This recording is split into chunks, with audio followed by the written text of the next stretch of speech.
आज 7 फेब्रुवारी 2024 त्यागमूर्ती ऊर्जा येणे कोटी कोटी लेकरांची माऊली रमाई हिच्या पावन स्मृतीस कोटी कोटी प्रणाम। यशवंत मनोहर सर म्हणतात, करुणेची कविता तू मावत नाहीस कवितेत ही, करुणेची कविता तू मावत नाहीस कवितेत ही, शब्दांशिवाय मैफिल तू मावत नाही स्वरातही, डोळ्यामधले व्याकुळ सागर मावत नाहीस दुःखातही, आर्ततेची सदाफुली तू मावत नाहीस अश्रुतही, सूर्याबरोबर संसार तुझा चांदणे झालीस अगीतही, सूर्याबरोबर संसार तुझा चांदणे झालीस अगीतही, सौभाग्याचे वादळ तुझे मारून गेले मरणासी, अशी ही रमाई जेव्हा डॉक्टर बाबासाहेब आंबेडकर यांच्यासोबत लग्न करून आलेली असते तेव्हा रामजी आंबेडकर म्हणतात की रमा, तुला संसार एका वादळासोबत करायचा आहे, अशा एका वादळासोबत तुला राहायचे आहे, त्याला साथ द्यायची आहे। या वादळात न डगमगता स्वाभिमानाने तू माझ्या भिवा सांभाळशील याची मला खात्री आहे। म्हणून मला म्हणायचे आहे की प्रत्येक यशस्वी पुरुषाच्या पाठीमागे एक स्त्री असते आणि ते सतीही आहे।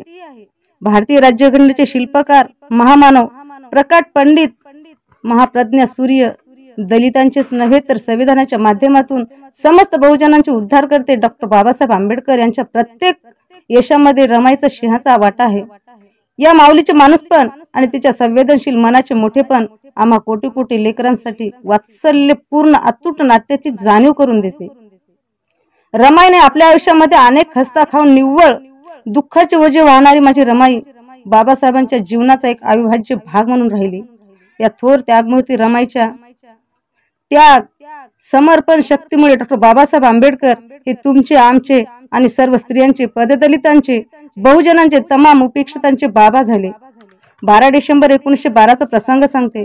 डॉक्टर बाबासाहेब आंबेडकर व रमाईला जेव्हा पहिला मुलगा झालेला असतो आणि रामजी आंबेडकर अत्यंत हर्षाने आनंदाने बाळाचे नामकरण करतात, परंतु बाबासाहेब आणि रमाईला कुठल्याही नावामध्ये आनंद नसतो।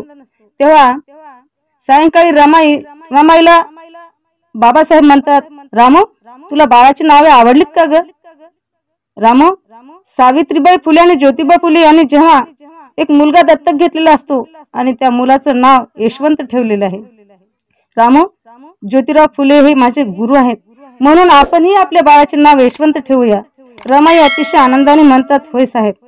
आणि रमाईने आपल्या आयुष्यामध्ये दुःखाचे ओझे संसाराचे ओझे सांभाळता आपल्या काळजाचे सर्वच तुकडे गमावले, आयुष्यभर चंदनासारख्या झिजल्या, तमाम उपेक्षितांचे जीवन सुगंधित केले, सतत समयसम जळून कायमचा अंधार नष्ट केला।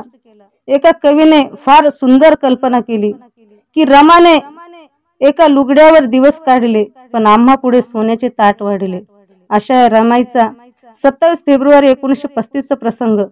साहेबांच्या मांडीवर रमाई डोकं ठेवून शांत आहेत आणि म्हणत आहेत, साहेब जणू करुणेची कविता सांगत होती आपल्या युगप्रवर्तक पतीला, सारेच तर काळजाचे तुकडे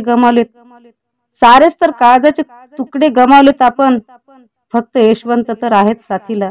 हे रमाई साश्रू नयनाने आपल्या मुखभावना प्रकट करत होत्या, मुखभावना व्यक्त करत होत्या। साहेब काळजी घ्या, शब्द फुटत नव्हते परंतु नेत्र बोलत होते आणि शांत शांत रमाई आपल्या युग प्रवर्तक पतीच्या मांडीवर शांत झोपल्या होत्या कायमच्या, परंतु त्यांची सतत तेवणारी वात आजही आपल्यामध्ये कायम आहे। अशा रमाईस त्यांच्या जयंती निमित्त कोटी कोटी प्रणाम, कोटी कोटी प्रणाम, कोटी कोटी प्रणाम।